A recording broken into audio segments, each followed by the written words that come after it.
Hello again, everybody. Zach Attack is here by Atak Sportz for this Monday, December 28th, 2015. Alright, hope everyone had a good and safe Christmas. I had a good one. Spent time with my family, both my dad and mom's side, and gave some great gifts to the fam, including a great TV for my brother, and a couple of gift cards for my mom, a couple of books for my dad, and got some great stuff too. Got some sports related things, more specifically, a couple wrestling things. I got fragrance and also some cool headphones and stuff. But the sports related gifts I got, mostly wrestling related. NXT, my mom got me some stuff at the WWEshop.com. Got me some shirts that were on clearance, including this NXT shirt that honored their Texas road trip that they did earlier this year. That will, of course, culminate with their return to Texas for Wrestlemania weekend. Now, I have some Wrestlemania news on here that involves a certain superstar who has been confirmed to make an appearance at Wrestlemania 32. And I also got another shirt from my mom from clearance. Yes, another Daniel Bryan. I got the first Daniel Bryan shirt that they made. The maroon shirt that says yes, yes, yes, which I've worn a couple times. But this one's cool too that she got on clearance because you got him doing it with the fans posing with the yes in the back. And one of the things that my mom got me. Let me drink while I ponder what she got me as well. WWE glasses! This is Ultra Warrior. She got me that one. It was awesome. She went classic current. Classic current. Seth Rollins. They have a lot of these in the shop, and she picked two of them. And I think she picked white too. Yeah, I would have loved a Stone Cold or a Rock, but these are cool. Ultra Warrior and a Rollins one. I got another glass, which I will reveal in a second when it comes to WrestleMania. But before we get to any more wrestling things, let's get on down to football and NFL Week 16, where everything, specifically the AFC playoff picture, went all topsy-turvy. It'll topsy-turvy all over, not just AFC, but NFC as well. Let's get to the NFC games first. You know what? I said AFC first. Let's get to AFC first. The biggest games in AFC, of course, the biggest one being the New York Jets and New England Patriots game. With the Jets tying the game with going to overtime. And of course, the decision from the Pats to defer. They won the coin toss in overtime, but they deferred. As they thought their defense was going to stop the Jets. Well, that didn't happen. The Jets won the game. A lot of people pointing the finger at Belichick for deferring and not receiving the ball, say he thought it was the right thing to do. Even people questioning the overtime rule now, with not being sudden death anymore, requiring that each team has to have a possession, unless the first team gets a touchdown. So it's kind of like interesting, kind of a weird, controversial way to end that game. It's been really talked about on the AFC side of things. Also, the Steelers, who thought they had a wild card in their hands, now have to rely on other teams to save their playoff hopes, as they lost to, of all teams, their rival, who had a rough season this year, the Baltimore Ravens, of course, without Joe Flacco, as he defeated Pittsburgh 20-17. Other situations include the Bengals taking on Denver tonight. Cincinnati clinched their division. They are in the playoffs for sure. But their seeding will determine on tonight's game against the Broncos and other big games. Other AFC action, the Colts won their game, keeping their hopes alive without Andrew Luck, of course. Texans won their game against the Titans, so maybe end up clinching the AFC South probably next week, week 17. So let's get on to the NFC side of things. Lions won against the 49ers, 32-17. Wish that would have happened a few months ago. But it still could have the Lions win their last home game of the season, with the futures of Calvin Johnson and more importantly Jim Conroy in question. I think we should keep Jim Bob Cooter. When they got him, we made fun of his name, and it was like nothing good was going to come out of this guy. But he's done decently. You know, Conroy made him get fired for the whole Green Bay thing. But after such a sucky season, after such a great season last season, we'll see if the false expectations will happen again with the Lions. But we shall see. But the biggest game in the NFC was, of course, the Green Bay Packers-Arizona game. Arizona squash, slaughtered, beat the fuck out of them. You can add your adjective here. You can use any analogy you want. They just destroyed the Green Bay Packers in the worst showing of the season. Aaron Rodgers was sacked 8 times. 8 sacks. 3 turnovers. Turnover palooza. Because the first quarter was nothing happening. Then for the second quarter on, it was like turnover after turnover. Fumbles, interceptions, and one lousy touchdown for the Packers, which got them a 2-point conversion after Eddie Lacy got the touchdown. But there were so many great imagery years with Rodgers with his mouth in slow motion going. But one big moment came when another sack happened on the opposite side with Clay Matthews sacking Carson Palmer. He sacked him, and he kind of trolled him. He was holding his hand out to pull him up, and he psyched him. Like, here's my hand, psych. That's why we always talked about things. Some people may call it bad sportsmanship on Clay's side or an ill-timed joke. Especially since Green Bay Packers were getting so many penalties, and they were playing frustrated. They were stressed. Because they haven't played a top offense like the Cardinals. And boy, oh boy, did that show big time. Packers are lucky they're in the playoffs. Their offense has been faltering all season. And it was totally exposed last night. Defense as well was exposed. Another big game in the NFC. The only other perfect team is no longer perfect. After almost losing the first game against the New York Giants, as they almost blew a big 35-point lead over the Giants, leading the Giants to tie it. Before they got that last-second field goal, the Panthers finally lost their first game, as they lost to the Atlanta Falcons, who's had an up-and-down season themselves, with a great start and a shitty second half of the season. But at least they got a little bit of confidence, even though they're not in playoff contention anymore because they blew the second half of the season. They have some confidence, as they beat a division rival and caused their first loss of the season, being 20-13. That leaves the number 1 seed in the NFC still up for grabs with the home field advantage between Carolina and Arizona. Other games: Washington clinched their division in the sucky NFC East, being the Philadelphia Eagles on Saturday night. Bears won. Interesting to see them win over the Bucks after a couple of sucky losing games.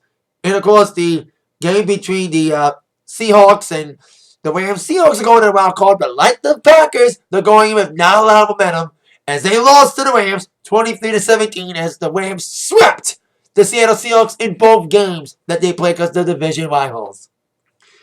Then we had the Vikings against the Giants. Another blowout, 49-17, with Bridgewater doing well as Adrian Peterson passing. Doug Martin, or whatever Martin guy name, for the rushing yards record of the year. He's probably going to win the rushing record award of the year, Mr. Adrian Peterson. Coming back after missing most of last season after the whole child abuse thing. So now the Vikings-Packers game will be Sunday Night Football for the NFC North Championship game. The winner will have a home game. The loser will get an away game. Of course, one of them will have to face up against the Seahawks. Because the Seahawks is number 6 seed right now. And the winner of the NFC North will be number 3. NFC playoffs mostly set. We know the 6 teams. But the seeding will have to be determined. Washington's in. They clinched their division. Of course, Packers and Vikings, they're both in. Of course, they'll compete for the NFC North Championship on Sunday. The Panthers, as we know, swept their division, as well as Cardinals, both battling for number 1 seed, including, of course, home field advantage with Seahawks in. So you know the 6 teams that are competing in the NFC playoffs. AFC, we only know 2 definite teams. The Chiefs, they got a berth. Actually, 3. Bengals swept the division, and the Patriots swept the division, with possible Houston Texans to be in the AFC South. So we know the possible 4 seeds. Well, 3 of the 4 champions in the division. With the AFC West still up for grabs, being a battle between the Broncos Chiefs, battling it out for the AFC West Championship. And it'll probably come down to the Broncos game tonight and the Chiefs game next week. So everything's all topsy-turvy in the AFC, especially when it comes to number 1 seeding.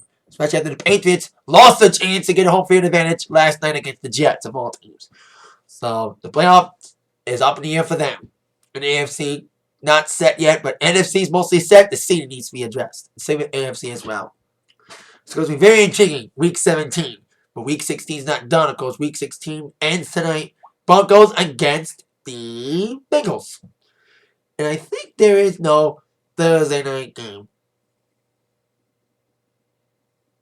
It's all Sunday games. Because I think tonight is the final Monday night game of the year. Tonight between the Bengals and the Broncos with both backups playing. Now, speaking of Broncos, of course, Peyton Manning was named among many others in an Al Jazeera report about him taking dope drugs when he had neck injury. Clay Matthews was named too. Both guys have denied those claims. Where Peyton Manning in an interview yesterday saying he was furious and disgusted at the report that identified him as one of several high-profile athletes who were supplied performance-enhancing drugs from an anti-aging clinic. He was very upset, and he's not lying.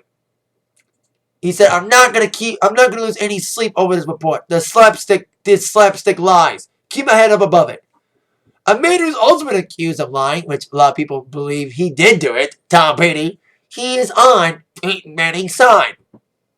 Saying that I would consider him a good friend, and you hate to see a good friend go through anything like that. A great player, he's a great player for the league, his team, and his organizations. One of the best players ever to play the game. No one has more respect for Peyton than I do, and everything he's accomplished. Those are always challenging times when it comes to any scandals, but he's a tough guy, I know that. He's very mentally and a physically tough guy. So, I support Peyton too, and also all the other people that have denied those claims. I think Clay Matthews was named in there. A lot of other people were named in that article. And Mike Neal, Julius Peppers, James Harrison, and they all denied it. They think it's bullshit. That's what Clay said. So it's a very interesting report, especially near the end of the season. This all comes out. So hopefully these are all fabricated lies, unlike the probably deflating of the Pats that's still hunting them as they head towards playoffs. Now on to some WWE news before I get to my wall preview. I mentioned, of course, Wrestlemania 32 is around the corner in Texas, in Dallas at AT&T Stadium. The closest thing to a Super Bowl Dallas is going to get. Now, I mentioned that a big superstar has confirmed an appearance at WrestleMania. We had seen him last year at WrestleMania 31 in a big high-profile moment that could spark some future Mania appearances. Now, we thought he wasn't going to make it because of his, and it's a big giveaway on who it is, his movie schedule. He's going to be shooting a movie during WrestleMania time. Reports were saying that the only chance of him making it to Mania is if he has a day off. Well, he does have a day off. Yep. Hope you can see it. Oh, there you go. Got a Fast and Furious Cup as well with The Rock. Yeah, The Rock has been confirmed to be at WrestleMania 32. He confirmed it on WWE's website, confirmed it, and his Instagram. See, he's ready to break the record for the biggest attendance at AT&T Stadium. Live to smack it down in Dallas. We don't know if he's in a match yet or not. We would love to see a possible match between him and Triple H. That's been kind of hinted on various specials. And of course, there could be an appearance from Ronda Rousey. Of course, she was part of that big appearance with The Rock at WrestleMania 31. Of course, she's shooting a movie too at that time. And of course, getting ready for the possible rematch against Holly Holm at UFC 200 in July in Vegas. So we'll see if that has a conflict. We would love to see both of them, but at least we know The Rock will be at WrestleMania. But to get there, we have to get through the Road to the Royal Rumble first. And that road continues on the final wall of 2015. After last week's Slammy Awards, after such a great Raw 2 weeks ago, they went autopilot during the Slammies. Not much advancement. But if you head towards the final wall, I think some big things could go down tonight, especially with a big appearance. That leads to my wall preview and the top 4 questions that must be answered for the final wall of 2015. Question number 4. Will Charlotte finally embrace being a heel or what? She's been teasing being a heel with cheating with her dad and then not being happy about giving some dirty looks to Becky and all this stuff. We've seen the seeds planted. I think she should fully turn on heel and please get rid of Ric Flair. I'm sorry, her dad's stealing the spotlight. It should be all about Charlotte, not about her dad. I know it's Ric Flair. It's Ric fucking Flair. But come on, Charlotte needs to be an old woman. Not be like her dad and have a dad by her side the whole time. She needs to get rid of him. And really step out on her own. And really take this faltering Divas division on the main roster, which we thought was be so cool when these NXT Divas came in. We thought it would be so cool, but with every other NXT rival, WWE Creative fucks it up. We'll see if they redeem it in 2016, especially with the possible Sasha Charlotte feud. Do I have to fucking say it every week? People, please! Broken record, broken record, broken record. Question number 3. We'll go down with the return of John Cena. Because he's been out for a couple months making a reality show since losing the U.S. Championship to Alberto Del Rio. And now tonight he will return to Edgar Del Rio in a non-title match. He returned in New York this past Saturday for a house show that competed with a WWE house show in Detroit. A couple of my friends went to that show in Detroit. And there'll be a War in Detroit the day after Fastlane, which makes sense because Fastlane is in Cleveland. In Chicago, it's a second NXT show. Detroit needs a second one. They're doing a matinee and a late show in Chicago for NXT. They should do an early show in Detroit too. But back to the matter at hand. Cena would probably beat Del Rio tonight in non-title, which would probably suffice a title rematch either next week on Raw or at the Royal Rumble. With Cena back, we shall see some big ratings increases, kind of. Especially with another big boss man returning. We'll get to him in a second. Question number 2. Will any matches be revealed for the Royal Rumble or any participants? I say no. I always say this when it comes to Rumble. They always leave all the Rumble build up till the first week of 2016. Or the new year. Whatever it is. So I bet you we'll get some Rumble stuff starting next week. It's all about ending this year first before going into the new year. No Rumble things probably till next week. That's my opinion. If we get any Rumble things tonight, I'll be surprised. And question number 1. What will go down between Vince McMahon when he returns to Raw tonight with Roman Reigns? Like I said last week, Roman Reigns won the championship 2 weeks ago in a great Raw. The Raw kind of went on autopilot with the Slammies taking over. And Reigns, I don't think he wrestled on Monday. He got involved in the main event, but that was about it. With the League of Nations taking him down and taking the Usos out. So he's got a little problem with the League of Nations that could lead to a big tag match tonight. But with Vince coming back after he got Superman punched during that match when he won the title against Sheamus 2 weeks ago, you can tell that Vince will be out for revenge tonight on the final Raw of the year to get ratings up against the Broncos and the Bengals. He's like, oh, Bengals and Broncos are a big game tonight. I need to return to make ratings for the final Raw be good. Since the last time I came back, we had the best ratings ever, and it was one of our best shows. We'll see if the magic of Vince warms up on Raw again tonight at 8/7 Central on USA Network. That is it for the Atak Sportz for today. Stay tuned later on tonight for my Raw review. The final one of 2015. It's probably going to be my final Attack line of the year. Yeah, this is it. My final Attack line of 2015. So thank you very much. With that in mind, you've been attacked by the sports news from Zach. See you later. Yeah.